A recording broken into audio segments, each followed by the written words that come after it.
Deduction number 7 लिखो। Deduction number 7 if f and g, शांत रहो अब इधर आओ वापस। If f and g,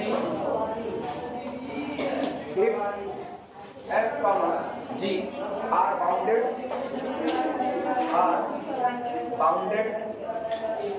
if f comma g are bounded and integrable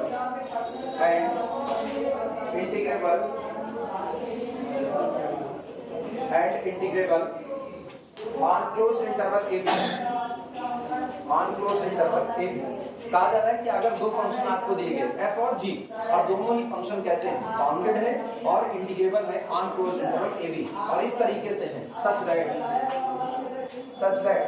कि f greater than or equal to g, कि f greater than or equal to क्या बना रहा पता है, दो फंक्शन में एक फंक्शन छोटा है एक फंक्शन बड़ा है, इसका मतलब ये है कि डोमेन में जो पॉइंट दिए गए हैं उन पॉइंट पर f की वैल्यू बड़ी आएगी और g की वैल्यू कम आएगी और या तो बराबर आएगी, ठीक। तो f greater than or equal to g कहा जाता है, यानी अगर इस बात को ग्राफिकली कहें तो ग्राफिकली अगर आपसे कहा जाए कि डोमेन a से लेकर के b तक जो आपका डोमेन है उसमें f greater than or equal to g है, जब f का ग्राफ खींचेगा तो f का ग्राफ ऊपर मौजूद होगा और g का ग्राफ नीचे मौजूद होगा। आई बात समझ में? f का ग्राफ ऊपर होगा तो डोमेन के इस इनपुट पर मिलने वाली वैल्यू यहाँ होगी और g का ग्राफ नीचे तो इसी पॉइंट पर मिलने वाली वैल्यू यहाँ होगी। तो g की वैल्यू कम है और f की वैल्यू ज्यादा है, यानी f ऑफ x पक्का greater than g of x, कभी कभी बराबर भी हो सकता है, वो भी इसने लिख दिया है f ग्रेटर देन और इक्वल टू g।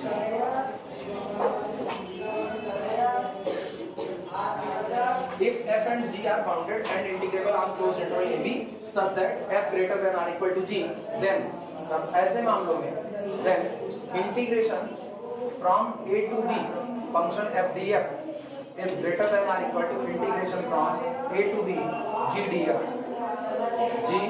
dx और ये तब होगा when जब upper limit b greater than or equal to a रहेगा, ठीक। अगला integration from a to b f dx less than और equal to integration from a to b g dx, ठीक। और ये तब होगा व्हेन जब अपर लिमिट लेस देन और इक्वल टू लोअर लिमिट होगी। नोट करो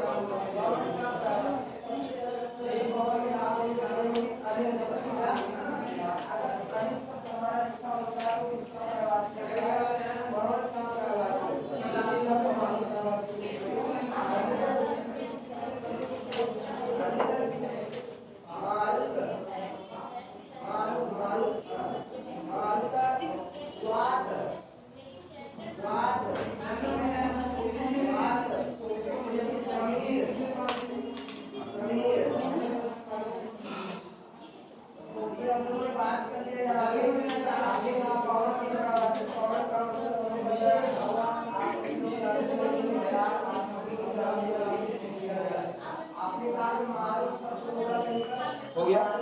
चलिए प्रूफ किया जाए, सुनो प्रूफ सुनना जो दिया गया है प्रूफ में लिखना जो दिया गया उतने से शुरुआत करें, ध्यान दो।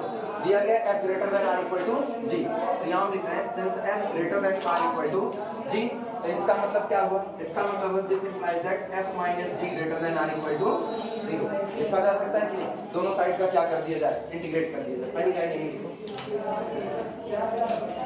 और ये बात किसके लिए, for all small x belong to our domain closed interval a b।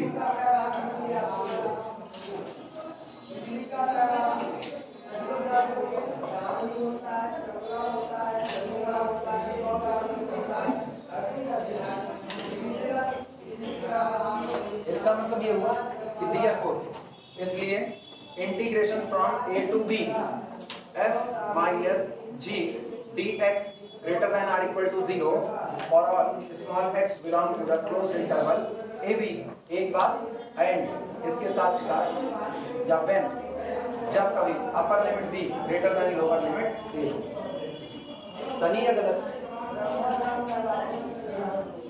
Verify कर लोगे।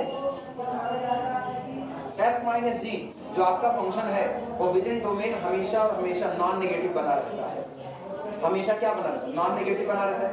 तो जब वो आपके डोमेन में हमेशा नॉन नेगेटिव बना रहेगा और आप उसको इंटीग्रेट करोगे, तो इंटीग्रेट करने के बाद अगर अपर लिमिट बड़ी और लोअर लिमिट छोटी है तो भी लिमिट रखने के बाद भी आई हुई वैल्यू हमेशा क्या बनी रहेगी, नॉन नेगेटिव बनी रहेगी। तुम कोई भी फंक्शन मुझको दो एक डोमेन में जो कि हमेशा पॉजिटिव बना देगा, कोई भी साइन एक्स ले देखना, साइन एक्स और कॉस एक्स दो फंक्शन मैंने ले लिए, साइन एक्स और कॉस एक्स, और डोमेन देखना, डोमेन हम ले रहे हैं 0 से लेकर के π/2, क्योंकि मुझको उसी डोमेन में दोनों क्या चाहिए, greater than are equal to 0।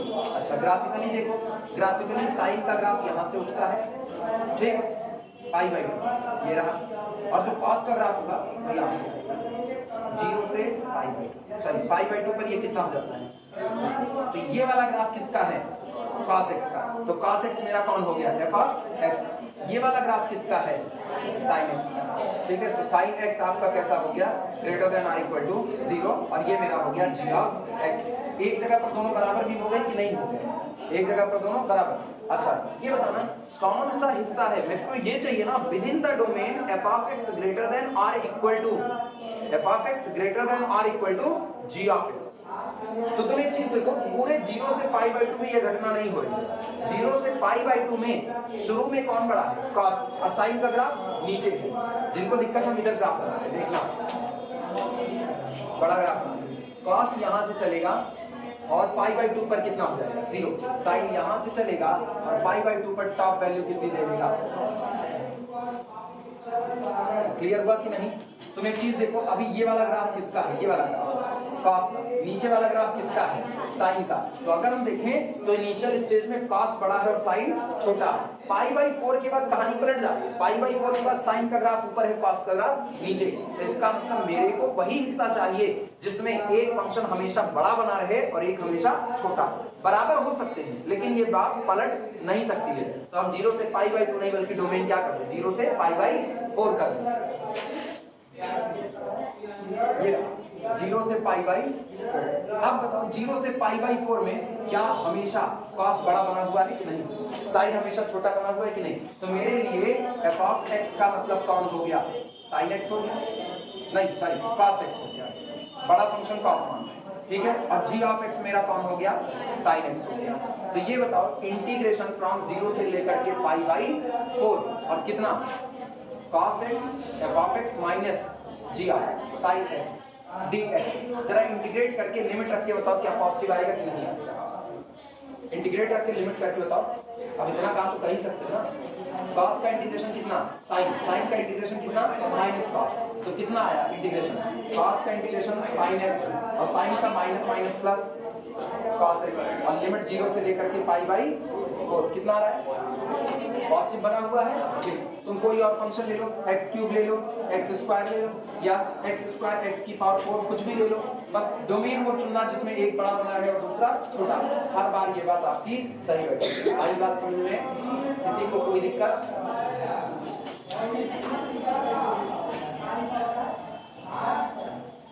ये पर्टिकुलर एग्जांपल सुनना, बाकी तो जनरली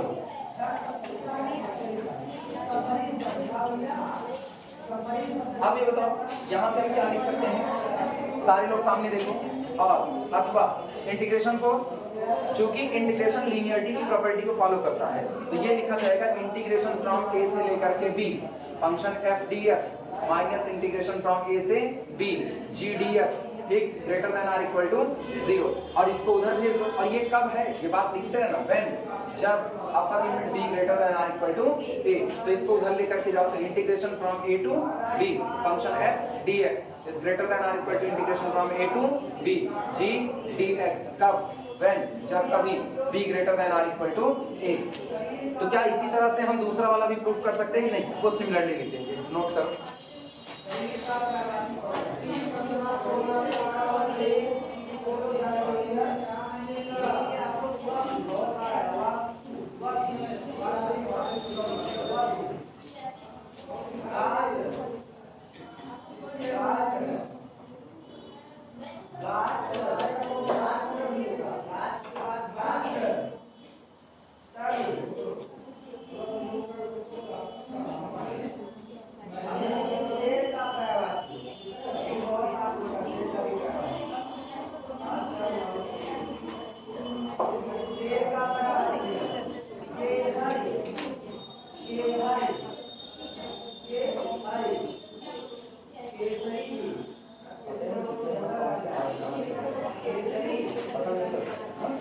बजरंग बली का नहीं, मतलब अलग ही व्याधि कहा गया है। इधर ये उनसे क्या टीचर बहुत धीरे बोल रहे हैं, थोड़ा तेज तेज बोल रहे हैं। कुछ ना, हमको जाना है, हमको टिकना है ये ना, हमको टिकना है ये नहीं है, वो बोल दे 4 दिन बाद अपने सब लोग यहाँ से वहाँ तक चले, हमको कोई फर्क नहीं पड़ता। इधर से उधर से वो कोई नहीं बोलता, पता नहीं चलता वहाँ पे क्या क्लास है, कोई फर्क नहीं पड़ता। उन्हीं के पीछे सिद्धांत सर पढ़ा रहे हैं। आप लगभग कॉमर्स का बड़ी खाता बनाएगा, उधर का कंसंट्रेट स्ट्रेस को खोल कुछ भी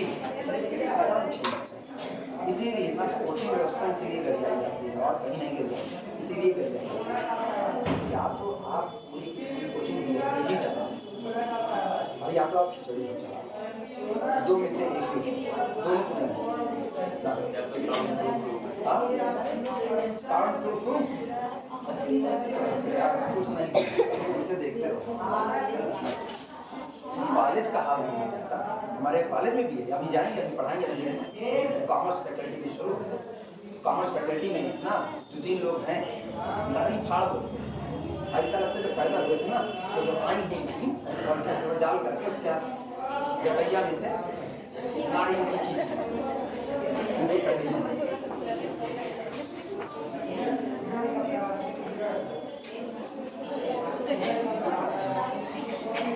similarly we can show that, similarly we can show that integration from a to b f dx less than or equal to integration from a to b g dx कब, when, जब upper limit less than are equal to lower limit. Nature पलट जाएगा, अगर upper limit छोटी हो गई और lower limit बड़ी हो गई तो नेचर पलट जाएगा। तो आप ये भी दिखा सकते हैं। अब थ्योरम डिडक्शन खत्म, अब यहाँ से थ्योरम चलाते हैं।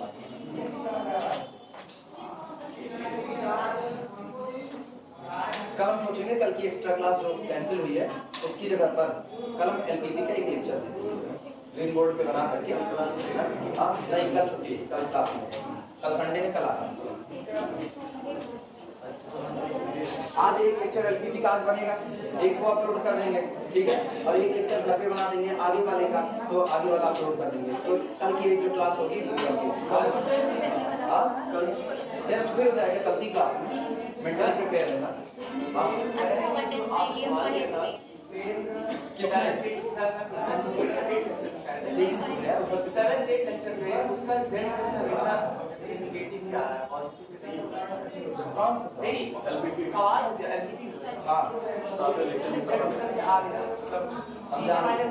माइनस से मल्टीप्लाई नहीं कर देंगे, तो माइनस से मल्टीप्लाई नहीं कर देंगे, वो प्रॉब्लम नहीं होगी मिनिमा की, हम उसको कन्वर्ट किए होंगे मैक्सिमम में। हाँ तो भैया जब मिनिमा से मैक्सिमा में लेकर के आ गए, मिनिमा से मैक्सिमा लेकर के आ गए तो आंसर नेगेटिव में देने लगा, तो वापस मिनिमा का आंसर चाहिए तो फिर माइनस से मल्टीप्लाई करोगे तभी तो मिनिमा जाओगे। सीजे माइनस जेड जी नहीं, जो आपका जेड आया है ऑब्जेक्टिव फंक्शन गोल जेड, उसमें माइनस से मल्टीप्लाई करना है। चलो एक दिन समझाते हैं एक्स्ट्रा क्लास में, हम जानेंगे तुम्हारी कंफ्यूजन। जैसे तुम कहे वैसे थ्योरम लिखना, मोस्ट इंपॉर्टेंट थ्योरम एग्जाम का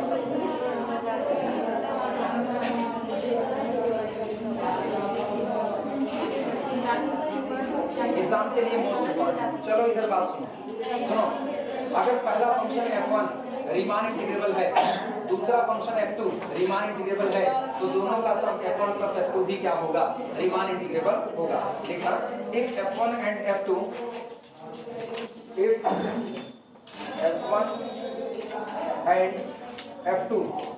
are two bounded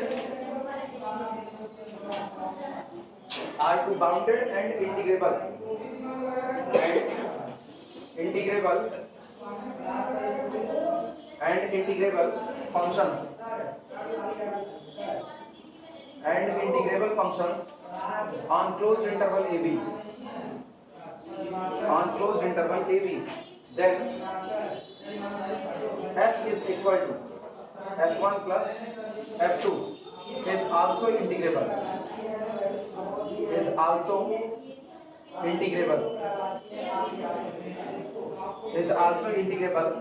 on closed interval ab and पहला पार्ट तो तुमको ये प्रूफ करना है कि अगर f रीमान इंटीग्रेबल है तो f1 और प्लस f2 ये भी रीमान इंटीग्रेबल होगा। उल्टा बोल सॉरी, अगर f1 रीमान इंटीग्रेबल है, f2 रीमान इंटीग्रेबल है तो दोनों का सम भी रीमान इंटीग्रेबल होगा। पहला ये प्रूफ करना है, ठीक। दूसरा, और इन दोनों के सम को ही जनरलाइजेशन में क्या मान लिया गया है, f। तो दूसरा सम क्या होगा? दूसरा ये है कि integration from a to b f dx अगर आपको निकालना है तो f एक्चुअल में कौन है, f1 प्लस f2। तो ये कुछ और नहीं होगा, ये होगा integration from a to b f1 dx plus integration from a to b f2 dx। Linearity की प्रॉपर्टी साबित करनी है।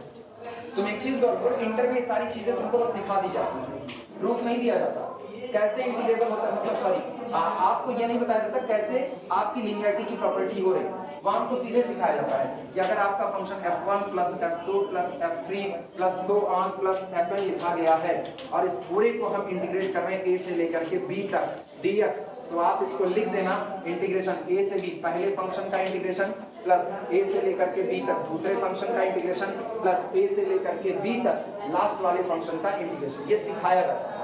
ये रीमान की थ्योरी है। रीमान ने इस बात को साबित किया था कि अगर ऐसा है कि f1 इंटीग्रेबल है f2 तो दोनों का सम भी इंटीग्रेबल होगा। एक बात, दूसरी बात, इन दोनों के सम का अगर आपको इंटीग्रेशन करना है, दोनों के सम का इंटीग्रेशन करना है तो दोनों का अलग अलग इंटीग्रेशन करके उसको आपस में क्या कर दीजिए, ऐड कर दीजिए, वो आपका रिजल्टेंट होगा। तो लीनियरिटी की प्रॉपर्टी यहाँ पर हम लोग साबित करेंगे। आई बात समझ रहे? जितने फार्मूले उधर इंटर में हम लोग इंटीग्रेशन के पढ़ देते हैं बस खाली ऐसे थ्योरी में, उतना हम लोग यहाँ रीमान की थ्योरी में प्रूफ कर रहे हैं, ठीक। वहां मेरे को कहा जाता है कि अगर आपको दो फंक्शन का f इंटू जी का इसका इंटीग्रेशन करना हो तो हम लोग केवल बाई पार्ट वगैरह लगा देते हैं, इंटीग्रेशन बाई पार्ट, पहला फंक्शन दूसरा फंक्शन इस तरह करते हुए लगा देते हैं। लेकिन इनका इंटीग्रेशन क्या ये रियलिटी में इंटीग्रेबल होगा नहीं होगा वो हम यहाँ करते हैं। f इंटीग्रेबल जी इंटीग्रेबल तो दोनों का प्रोडक्ट भी क्या होगा, इंटीग्रेबल, वो हम यही करते हैं।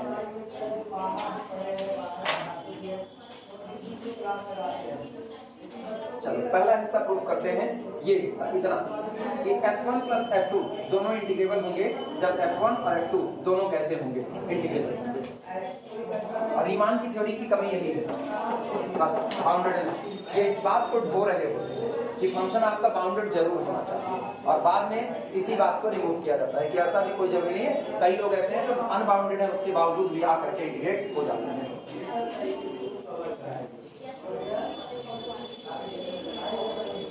तुम एक चीज अगर याद करो तो हम लोग जब रीमान में डरबॉक्स का अपर और डरबॉक्स का लोअर सम पढ़ रहे थे तो हम लोग एरिया अंडर द कर्व में रेक्टेंगल बना रहे थे, हाँ या ना, और मैंने हर रेक्टेंगल की जो विड्थ थी वो सेम रखी हुई थी, ठीक। अपने लोग जब रीमान की बाउंडेशन देखते हैं ना तो रीमान की कंडीशन ये, रीमान क्या कर रहे हैं, वो हर रेक्टेंगल का एरिया क्या, सॉरी हर रेक्टेंगल की विड्थ कैसी रख रहे हैं, एक बराबर रख रहे हैं, सेम रख रहे हैं, ठीक। सवाल ये उठा ना कि क्या आप ऐसा नहीं कर सकते हो कि किसी की विड्थ कम कर दो, किसी की विड्थ ज्यादा कर दो, किसी की कम कर दो, किसी की ज्यादा, और क्या ऐसा नहीं हो सकता कि किसी पर्टिकुलर एक रेक्टेंगल को ज्यादा महत्व दिया जाए और दूसरे को कम दिया जाए, वेटेज देना ना। लोग कहते हैं ना कि जैसे एक क्लास चल रही है तो एक क्लास में टीचर के पास भी ऐसा होता है, वो कुछ स्टूडेंट को ज्यादा वेटेज देता है, कुछ को कम देता है। जो स्टूडेंट पढ़ने में तेज है और पता है कि आज उसको बहुत जरूरी काम आ गया, आज वो नहीं आ सकता है, तो जब वो कहेगा सर आज थोड़ा सा ऐसा पढ़ाइएगा जिसका हमारा नुकसान हो, तो टीचर जानबूझ करके उस दिन कोई सवाल वाल करवा रहा था जिससे उसका नुकसान ना। मेरे बारे में मत सोचना, हम अलग ना, हाँ, तो मेरे बारे में ना सोचना ऐसा। तब ये कहा जाता है कि चलो आज हम लोग सवाल लगाते हैं, वो ये नहीं बताते कि वो नहीं आए इसलिए ऐसा कर रहे, नहीं, वो सवाल लगवाते हैं। क्यों? उन्होंने कुछ स्टूडेंट को ज्यादा वेटेज दिया, उसका नुकसान ना होने पाए, इसीलिए वो कोई ऐसी थ्योरी नहीं उठा रहे जो बाद में वो समझ ना सके, वो आएगा तभी पढ़ाएंगे। यही हाल हम लोग यहाँ इंटीग्रेशन में करना चाहते हैं कि क्या ऐसा नहीं हो सकता जब आप रेक्टेंगल बना रहे हो तो कुछ रेक्टेंगल को ज्यादा वेटेज दिया जाए, कुछ रेक्टेंगल को कम वेटेज दिया जाए, कुछ ज्यादा महत्व वाले हो और कुछ कम वाले हो, तब ये थ्योरी डेवलप होती है। इसी लिमिटेशंस को तोड़ते हुए हम लोग रीमान स्ट्रेंजेस को बनाते रहते हैं कि ये थ्योरी अभी भी लिमिटेड ही हम लोग पढ़ रहे हैं, ठीक। ये सब जानते रहोगे ना, ये छोटी छोटी बातें, पता है और बड़ी भारी भारी थ्योरी है, लेकिन ये ऐसी बातें ना आम तौर पे छोटी छोटी बातें जो तुम आपस में बैठ करके चर्चा करोगे एक दूसरे से, तो सामने वाला तुमसे थोड़ा सा इंप्रेस होता है। बार बार उनमें तुमसे रीमान के बारे में कुछ पूछा जाए और आप ये सब बताओ ना, तो सामने वाला भी टीचर इंप्रेस होगा, ठीक है यार बीएससी थर्ड ईयर का लड़का है, बीएससी थर्ड ईयर की लड़की है, लेकिन इतना तो जान रहा है। रीमान की समझ इतनी भी नहीं होती है लोगों के पास। तो ये छोटी छोटी बातें ना तुम्हारा वाइवा में बड़ी मदद करती हैं कि वाइवा में तुम्हारे पॉइंट का ग्रोथ होता है। अगर एक टीचर सामने वाला नंबर काटना भी चाह रहा है ना और बाहर से एग्जामिनर आप यही बात उसके आगे बोल दो ना, तो तुम्हारा नंबर बढ़ा करके जाएगा, सामने वाला नंबर काट नहीं सकता, कह के जाएगा कि आप ये नंबर कम ना कीजिए। जीवन सर्वाइवल लेने गए थे एक बार ना, तो वहां पर एक लड़की थी वो अच्छा बताई हुई थी और जेल से निकलते निकलते कह के निकले कि मैं इसको सबसे ज्यादा नंबर दे करके जा रहा हूँ, आप इसका नंबर कम ना कीजिएगा, मैं पता करूंगा फोन करके, कह के निकले। ये वेटेज होता है ना, यही थ्योरी होती है मोडिफाइड। ऐसा आमतौर पर टीचर करते नहीं, कौन को क्या गए हैं वाइवा लेने के लिए कहीं अननोन जगह पर नंबर चढ़ाए निकल लिए, लेकिन कह के निकलते, क्योंकि कोई अच्छा परफॉर्म करता है तो बिल्कुल समझ आता है कि उसको उसका वेटेज मिला। प्रूफ सबसे पहला काम एक पार्टीशन लेंगे, ठीक, मोटे मोटे काम अपने जो पुराने वाले चल रहे थे वही चलेंगे। एक पार्टीशन लेंगे, उस पार्टीशन में एक ith सब इंटरवल लेंगे, ith सब इंटरवल में f1 और f2 का सुप्रीमम और इंफीमम। क्लियर हुआ कि नहीं?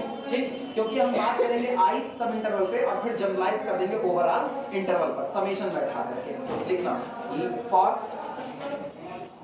For capital P partition is equal to x0 x1 x2 up to so on xn belong to the family of partition of closed interval AB. For capital P belong to the family of partition of closed interval AB. ठीक, let in ith sub interval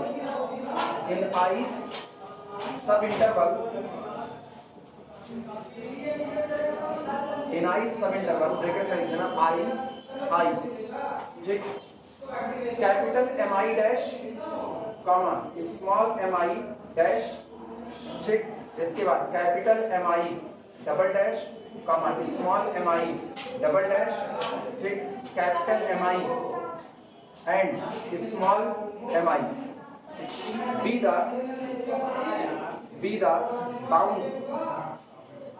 the bounds of f1, f2 and f respectively.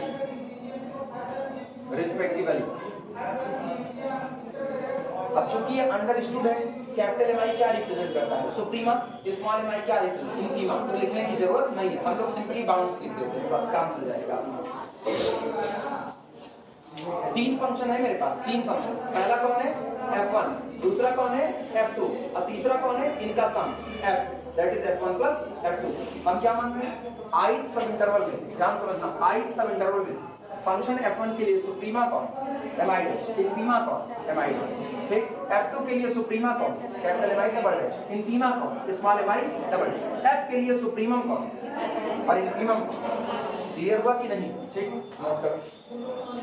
अगर इतना लिख लिए respectively लिखो, हाँ बस ठीक है। अगर इतना लिख लिए तो इसका मतलब अब तुमको पता चल गया कि रफ अंदाज में कहें तो upper bound lower bound f1 plus f2 के लिए क्या होगा, रफली स्पीकिंग। f1 प्लस f2 का अपर बाउंड कौन होगा, capital MI dash plus capital MI, और इसका लोअर बाउंड कौन, हम सुप्रीमम इंफीमम की बात नहीं कर रहे, rough upper bound rough lower bound small MI dash plus small MI, सहमत हो? लेकिन आपने इसी f के लिए सुप्रीमम भी माना, इसका सुप्रीमम कौन है कैपिटल MI, तो supremum is the least upper bound, तो ये आया MI, आया ना। और इसी के लिए आपने इंफीमम माना हुआ है, infimum is the greatest lower bound small MI, आया ना। तो क्या इनइक्वालिटी यही बनी कि नहीं बनी, सहमत हो? इनइक्वालिटी यही बनी। पता है ये कौन है, ये सुप्रीमा है, ये कौन है इंफीमा है। इंफीमा सुप्रीमा की या तो बराबर होगा या तो छोटा होगा, सही बात है, तो ये इनइक्वालिटी सही। ये कौन है सुप्रीमा, सुप्रीमा का दूसरा नाम least upper bound. Least upper bound upper bound से छोटा होगा या बराबर होगा। ये कौन है? Greatest lower bound. ये लोअर बाउंड से या तो बड़ा होगा या तो बराबर। तो ये इक्वालिटी लिखी जा सकती है कि नहीं लिखी जा सकती, इसी बात को हम लोग लिखने चाहिए। लिखना capital M I dash, line change करके capital M I dash plus capital M I double dash and capital M I double dash और small M I double dash, small M I double dash plus small M I dash, single dash के बाद double dash बनाना अच्छा लगेगा, double dash. हाँ मतलब 12 चले तो एक लाइन से चले, ऐसे थोड़ी कमी डबल डैश कमी। ये दोनों लोग कौन है? Rough bound. रफ बाउंड का मतलब बस ऐसे बस बाउंड है ना, लघु लघु वाले कहा जाता है। Are rough, are rough upper and lower, upper and lower, rough upper and lower bounds, upper and lower bounds. Y जबकि, वाई सुनो इनके नीचे क्या कहा गया? ये लोग ऐसे लोअर अपर बाउंड हैं रफ, और जबकि कैपिटल एम आई और स्मॉल एम आई खास वाले, ठीक है, सुप्रीमम और इंफीमम।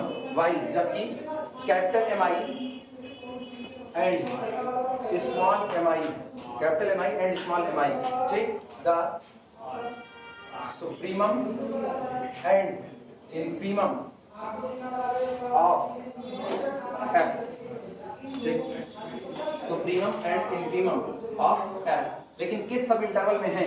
इन आई आई, आई सब इंटरवल में, उसी आई सब इंटरवल में मेरे फंक्शन एफ के लिए ये कौन होगा? Rough upper bound. ये कौन होगा? Rough lower bound. ये कौन होगा? Least upper bound. ये कौन होगा? Greatest lower bound. सो इसलिए इनइक्वालिटी देखना।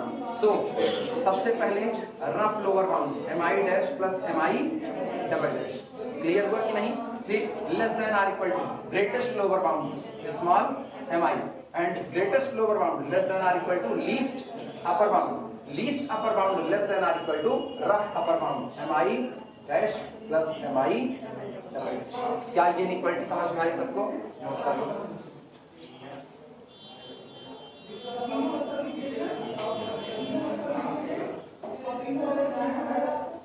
पूरे के इक्वेशन नंबर 1 मान लो, पूरा नहीं होगा आज। अब एक काम करो, पूरे पर डेल्टा एक्स आई से मल्टीप्लाई कर दो। डेल्टा एक्स आई पता है क्या है? डेल्टा एक्स आई कौन है? द लेंथ ऑफ आई सब इंटरवल, और लेंथ हमेशा पॉजिटिव होती है तो उसको मल्टीप्लाई करने पर इनइक्वालिटी में कोई फर्क नहीं आएगा। ध्यान देना, क्या हम ये लिख सकते हैं? This implies that M I dash delta X I, सही या गलत? Plus M I double dash delta X I लिखा जा सकता है less than are equal to small M I delta X I less than are equal to capital M I delta X I less than are equal to capital M I dash delta X I और plus capital M I double dash delta X I. सही या गलत? कर सकते हैं? नहीं? या खतरा लगा? मुश्किल है? सिंपल से एक लेंथ है डेल्टा एक्स आई, उसी से पूरे पे मल्टीप्लाई कर। अब तुम पूछ सकते हो डेल्टा एक्स आई क्या है, अगर ना आ रहा हो तो बोलोगी डेल्टा एक्स आई क्या है? एक्स आई माइनस, बस यही लेंथ है, ठीक।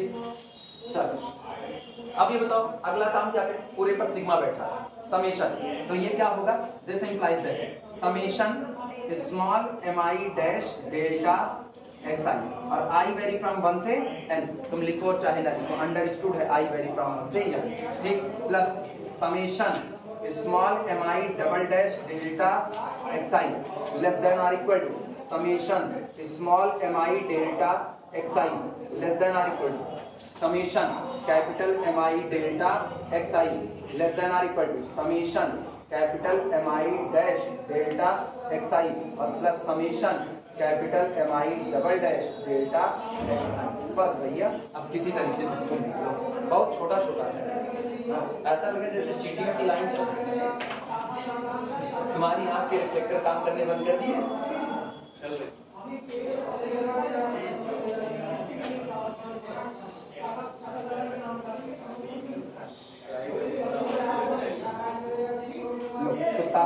अब अच्छा लिखिएगा।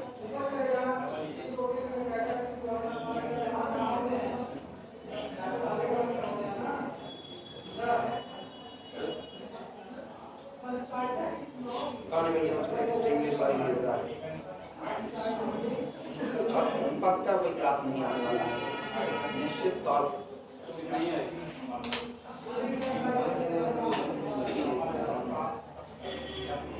हाँ वही है BSc first semester sir due to some personal issues I was unable to attend the today's class extremely sorry.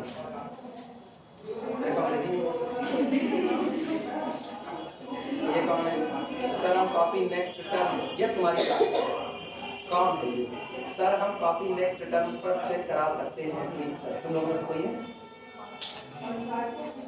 कोई तो नाम लिखो लास्ट में डबल सेकंड वो भी तो लड़की में सिंसियर नहीं होता है सर हम कह रहे हैं लास्ट का 2 नंबर बताइए। हां चलो सुनो ये बताओ स्मॉल mi डैश कौन था स्मॉल mi डैश कौन था small mi dash infimum of F1 याद आया रफ पूरा जोड़ के था बनी small mi dash plus small mi double dash is the rough bound for F।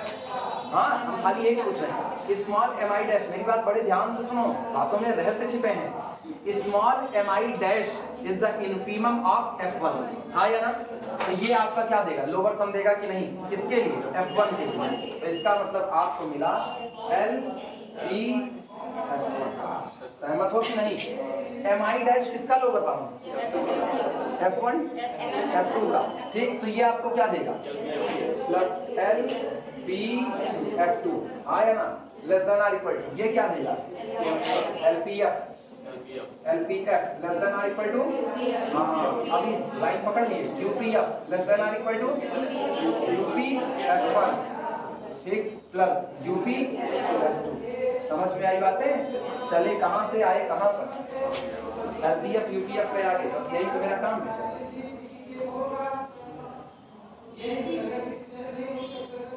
Equation number 1 उसे माने थे इस पूरी इक्वलिटी को इक्वेशन नंबर 2 मान लेना जो अभी आई है इक्वेशन नंबर 2 इस पूरे एक तो हम लोग थोड़ा पहले छोड़ रहे हैं इसको कॉलेज में 10-15 से आज क्लास स्टार्ट करेंगे ना 10-15 से आप उसको कॉपी चेक करेंगे क्लास का टाइम थोड़े ना 10 दिसंबर तक का टाइम देते बहुत लंबा टाइम सोचो इतना लंबा वक्त देने के बाद भी अभी भी मैसेज आ रहा है सर कॉपी हम अगले डर से करा देंगे इसको लापरवाही नहीं तो और क्या यहाँ एक मास्टर पढ़ाएगा उसके खिलाफ एप्लीकेशन दी जाती है और एक पढ़ा रहा है कॉपी चेक करने के लिए कह रहा है तो आपके पास कॉपी नहीं दिखाने के लिए हर दुनिया उल्टी है खाना से कैसी कॉपी है LPP की कॉपी तो लिख नहीं सकता तो पढ़ा देंगे कौन सा आज यही तो दिक्कत है हम कॉलेज में पढ़ाते हैं और कोई एक दिन की क्लास नहीं है तो वो काम बकाया हो गया। अभी थर्ड सेमेस्टर कल एक सिंपल सा उनको स्ट्रक्चर दिए थे ये A001 और कहते हैं ऐसे लोगों का कलेक्शन मल्टीप्लिकेशन के साथ ग्रुप बनाएगा आप इसको साबित करके ले आए होमोमॉर्फिज्म आइसोमॉर्फिज्म जो दिखाना था हम दिखा दिए खाली उनको कहते हैं इसकी 4 प्रॉपर्टी दिखाना क्लोजर आइडेंटिटी एसोसिएटिविटी 4 प्रॉपर्टी उनको बोले थे पता है ये बंदा खुद करके नहीं लाया था एक बंदा सब यही बैठ के कर रहे हैं और मेरे को झूठ बोल रहे हैं ना फिर सर यही नहीं किए सर घर से करके लाए किससे झूठ बोल उस आदमी से झूठ बोल रहे हो जो खूब अच्छे से जानता है कि ऐसे कॉपी करके ऐसे करेंगे ना अभी का लिखा हुआ तुरंत इंक फैल जाएगी सब करके पकड़ में आ गए हमसे झूठ बोल रहे हो घर वाले अनायास मेरा नाम एक्सपीरियंस थोड़ी कर रखी है डिटेक्टिव होना चाहिए नहीं तुम जो कर रहे हो इसमें तुम्हारे बाप अल्लाह ने कब इसको किए मेरी कॉपी करती हाँ जो आप बता दिए ना वैसे ऐसे करके पूरा खराब करते इधर आप सुनो यहाँ से हम 2 इक्वलिटी निकाल रहे हैं मेन में 2 इक्वलिटी सुनना ठीक वापस सुन इधर इनको लो एक साथ मतलब कितने वाले को एक साथ तो बोलो क्या मिला UPF लेस देन और इक्वल टू UPF1 ठीक प्लस U लिखना मत अभी UPF2 लिखना मत पैटर्न हम चेंज कर सकते हैं ये आएगा कि नहीं आएगा ठीक है। अच्छा ये बताना अगला LP F इसको लेना, इधर वाले को greater than are equal to LP F1 plus LP F2 लिखा जा सकता है कि नहीं? मेरे को इसका नहीं, रुको तो, मेरे को इसका नहीं पता, मेरे को इसका नहीं पता, लेकिन मुझको इनका नेचर पता है। मुझको पता है F1 रीमान इंटीग्रेबल है, F2 रीमान इंटीग्रेबल है, और मुझको रीमान इंटीग्रेबिलिटी की एक नेसेसरी एंड सफिशिएंट कंडीशन पता है। अगर कोई फंक्शन रीमान इंटीग्रेबल है, if f is the Riemann integrable then UP of LP of less than epsilon. हाँ या ना? तो मैंने कहा F1 रीमान इंटीग्रेबल है, तो इसका मतलब UP F1 minus LP F1 less than epsilon by, हाँ या ना? और UPF2 minus LPF2 less than epsilon by 2, उसके बेस पर क्या आप UPF minus LPF less than epsilon करने जा रहे हो कि नहीं? और जैसे तुमने ये कर दिया, F आपका क्या हो गया? रीमान इंटीग्रेबल, काम खत्म हो गया। क्लियर हुआ? लिखेंगे सिस्टमैटिकली।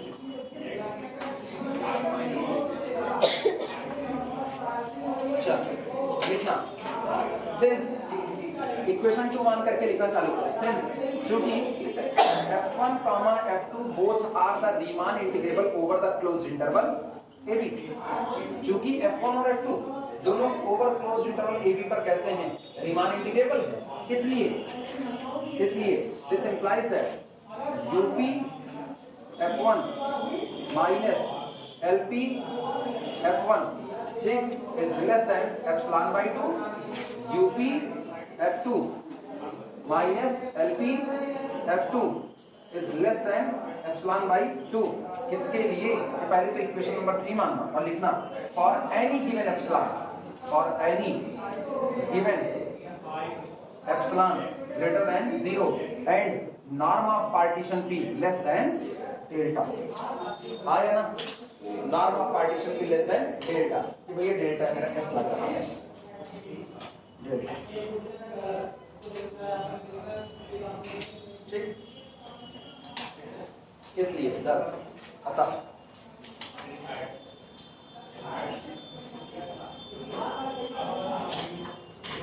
लिखना 10 for any partition P, 10 for any partition, 10 for any partition capital P with norm of partition P less than delta we have, इसलिए किसी भी पार्टीशन P जहां पर norm of partition P less than कितना है? Delta, उसके लिए हमारे पास मौजूद होगा। लिखना चालू करें। अब दो तरीके हैं लिखने के ना, आप चाहे पहले सीधा आंसर लिख दो, फिर आप उसको रीजन बता दो कैसे ये हुआ, और चाहे रीजन बताते हुए आंसर लिखो। देखना, लिख रहे हैं, इससे शुरुआत कर रहे हैं। UPF less than are equal to UPF1 plus UPF2, आया ना? अगला लिख रहे हैं LPF greater than are equal to LPF1 plus LPF2, ठीक, माइनस कर दें, और अथवा minus LPF less than are equal to minus LPF1 minus LPF2, ठीक। सुनो, इन दोनों को कंबाइन कर रहे हैं तो कितना होगा? This implies that UPF minus LPF is less than are equal to, पहले ब्रैकेट में UPF1 माइनस LPF2, सही है गलत? और प्लस अगले पैकेट में, अगले पैकेट थोड़ा यहाँ से लिख दे रहे हैं, तुम लोग एक सीरियल में लिखना, तो UPF2 माइनस LPF2, लेकिन आपको पता है कि this quantity whole less than epsilon by 2 plus epsilon by 2 that is equal to, क्या UPF minus LPF less than epsilon होगा कि नहीं? इसका मतलब आपका फंक्शन f क्या हो गया? रीमान इंटीग्रेबल, और f एक्चुअल में था कौन? F1 प्लस F2, तो F1 integrable, F2 integrable, then their sum is also integrable. Clear हो गया? अब नोट कर लो, और नोट करके ना इसी पर इसको, ठीक। दूसरा वाला पार्ट हम अभी नहीं कर रहे हैं, दूसरा वाला पार्ट हम बाद में करेंगे।